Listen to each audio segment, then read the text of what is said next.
new segment, which is my ladder for the most anticipated film for 2024. Now, it's a ladder, so that's the beauty of it. It's not a list because a list is more definitive. It's basically one to five, which I'm just doing. The ladder is 1 to 5, pretty much. With a ladder, things can change. Things can go up the ladder. They can go down the ladder. They can fall off the ladder and walk away. You know. So this is something I'm gonna do whenever I'm hosting this kind of thing. Every now and again, because we get new information, a trailer will come out that our excitement goes through the roof, or it might look bad. Things can get delayed. So many things change up as we lead into the next year. So this is a fun little segment. So basically, and this is not what I'm saying I'm most excited for. This is not my list. I am saying what people should be most excited for. What has the most reason to get excited when it comes to these movies? So I'll lay it on you now. All right. So the things that missed out, they're not on the ladder. Right. They're just standing there. They're waiting in line. They're waiting their turn. They're waiting to climb. They're waiting to climb. I need to see more. I need to hear more.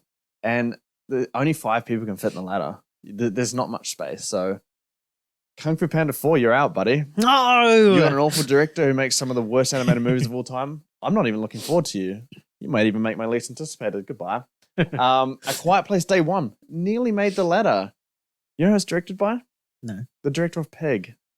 You remember that movie? Yeah. The Nicolas Cage movie? Yeah, it's a good movie. Fantastic movie. Amazing. And now he's doing this. And the cast is great. Joseph Quinn, Alex Wolff, Lupita Nyong'o. About the day 1 of The Quiet Place, like whatever happened there. The event. Yeah. I mean, that sounds good. That's good talent. That's good cast. I'm looking forward to that one.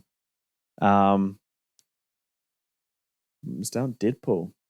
Have you been seeing the rumors about Deadpool, the original X-Men cast, rumored to come back? Yep. I have. Halle Berry. I was about to say Bailey there for a second. I'm getting used to that one now. With the Storm haircut apparently. So we'll have to see what happens with that.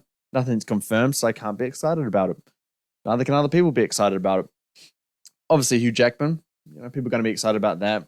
Good to see him back in the role. I don't think people should be excited for that aspect alone because Logan's a perfect send-off. Or near the perfect send-off, I guess. But yeah, no, Deadpool 3 does not make it simply because we've seen too much of Deadpool. And I need to see where it's going. It needs to justify bringing all these people back. And I think we have to wait for a first trailer or something for us to really get excited about it. Yeah. Something else doesn't make it. Kingdom of the Planet of the Apes. It's not directed by Wes Anderson. It's directed by Wes Ball. Wes Anderson never directed it. I know he didn't direct it, but if Wes Anderson was directing it, I'd be excited for it. It would probably be number 1. No, it'd be top 5. It'd be on the ladder. He'd be climbing. But if Matt Reeves was there, it would be on the ladder, right? Yes, it would be a massive contender to be a ladder. It'd be pushing and shoving, getting his way to the front. But yes, great franchise. Caesar's gone, and so is Kingdom of the Planet of the Apes. Goodbye. What didn't make it? Jordan Peele. 2024 Untitled Movie. That is the title of it right now. There's no title. All I have is Jordan Peele. I'm sure he has a chance. He might get on the ladder at some point in the future. We have to see what happens. Ballerina doesn't make it. Who directed that? Oh, it's the guy who directed Live Free and Die Hard, The Underworld, some of the Underworld movies. Oh, actually? Yeah, all bad stuff. And then I think for the last 5 to 10 years, it's just been directed random CBS kind of TV series. That happens my hype now. I thought it was the same John Wick director. See, I'm doing my digging here on why people should be excited for these movies or not. And honestly, I don't know if I trust Anna de Armas to handle her own on an action movie. She's not Charlize Theron. Gladiator 2 misses the mark. Obviously my heart and prayers go out to the people that were injured in the stunt that happened the other day. 7 people in hospital from it, which is pretty serious. Doesn't usually happen these days. So yeah, hopefully they're okay. But yeah, Ridley Scott hit or miss. I don't know if Gladiator 2 can work or Gladiator can work as a sequel. We'll have to see. Inside Out 2. What was it? Monsters University. Cars 2. Finding Dory. I need to say more. Fuck off. I just don't like Disney sequels, and Inside Out is not a sequel worthy franchise. No, it's not. Like, you're just gonna put the same things in someone else's brain. And here's one: Joker 2. What I don't know what the title is. Folia do, or I don't know how to pronounce it. It's French. But Folia Away, you're not number 5. You're not in the top 5. You're not on the ladder because actually I don't have a reason. The other stuff was just too good to pass up. I am looking forward to it. Once I see more, he may start climbing. We'll just have to see. All right, so who's at the bottom of the ladder? Who's climbing it? Avatar 3. Oh, you put him that low, eh? This is not my list. This is for everybody. I want everybody. Actually, I'm just gonna. I need to grab a drink. My throat's getting dry. Keys are there. All right. So yeah, Avatar 3. Well, we have. Do you just want me to tell a joke or something? Yeah, no, I'm good. Avatar 3. There's a lot of people looking forward to it. There's a lot of people still skeptical about the franchise. Understandably so. But we get to see James Cameron play with fire. And that's kind of cool. He's going on to the third element here. And that is a reason to be excited because, hey, it's a new thing that can be captured on CGI and visual effects and all that stuff. What was the main draw of Avatar: The Way of Water? Was the water. So I think, having the fire kind of side of things, people are going to be really looking forward to that aspect of it. Now there's a story in here. There's a cliffhanger-ish kind of ending to it, so people are going to be wanting to see what it was, and it's justifiably so, since, the series is meant to get way more crazier as it goes on. It is not higher, and it can't be higher, because it's still the third one out of a 5-parter. Mm-hmm. So there's still a lot more to be desired. We'll have to see how that franchise goes on. Number 4, Mickey 17. Oh, yeah. Yes, Justified, right? We've got Robert Pattinson and Bong Joon-ho. Mm-hmm. I'm not even going to say anymore. That sounds fucking awesome. Mm. All right. Number 3, Furiosa. Oh, okay. Yeah. George Miller. He's a fantastic director. Great visual style. Mad Max is his baby. He's going to be good in it. Anya Taylor-Joy. Mm-hmm. I do believe she'll be amazing in it, especially under George Miller. Chris Hemsworth just said that his time on set was the best he's ever had. I'm very excited for it. Everyone should be excited for it. This is going to be an absolute banger.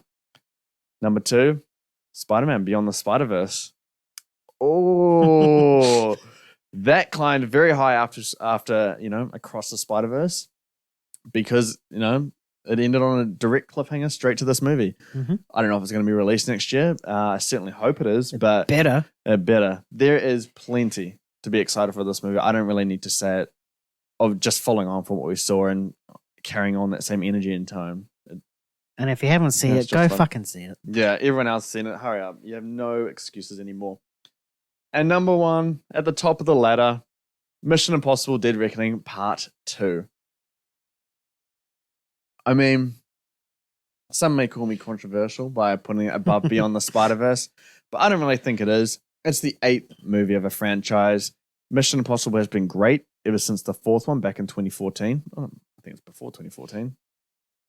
No, yeah, it's way before that, actually. It's been great for a long time now.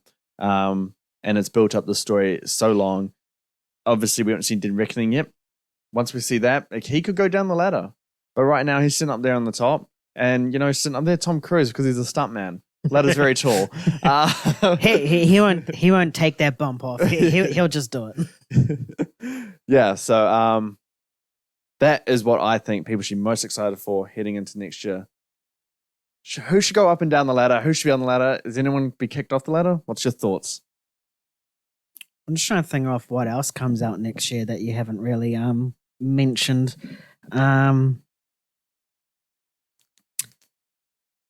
I do see where you come from Mission Impossible, but I just think the way we felt about Spider-Man and the way everyone is feeling about Spider-Man, I think that should be the top spot. I mean, yeah, Mission Impossible is like a 2 decades, almost 3 decades sort of franchise that's coming to an end. But yeah, that's the thing. But goddamn, the quality of the first 2 Spider-Verse films is probably it's on track to become the best trilogy of all time. I did debate it there. Yeah. I also see I actually do like this list. Like, I think I don't think I can replace anything with anyone. I would just like change stuff within it. Mm-hmm. I think Mickey 17 should be above Furiosa. Mm-hmm. I mean, it's Bong Joon-ho. Yeah. He's a fantastic director, coming off an Oscar win, and then you also have Robert Pattinson as well, Yeah. who's a very good actor as well. Mm-hmm. And I can't remember the concept for the film, but it's definitely a very, very interesting one. Interesting, yeah. And Furiosa, I mean, spin-offs are hit and miss, but the Mhm. fact that It's George Miller coming back. George Miller's coming back, that does restore faith in it. Mm-hmm. If Charlize Theron was Furiosa, 100%. You don't like Eileen Taylor-Joy? I do like Yeah. her, but like Furiosa, like the Yeah. reason why Furiosa got a spin-off is because of Charlize Theron. Yeah, exactly. Yeah. Avatar 3, yeah. Mm-hmm. Yeah. Yeah. Deserves to be where it is. But now that's a good list. Everyone note those 5 on your on a spreadsheet, and come a couple weeks time, we'll see if it gets updated. Well, yeah, we'll see. I mean, Dead Reckoning Part 1, that might change things. Yeah, it was hard to put Spider-Man and Mission Impossible neck and neck. Like, I didn't know which one to do. But yeah, I thought Mission Impossible. What's very interesting is that 4 of those 5 are all franchise films. There's only one original. They are. I Yeah. did my digging in terms of the original kind of stuff.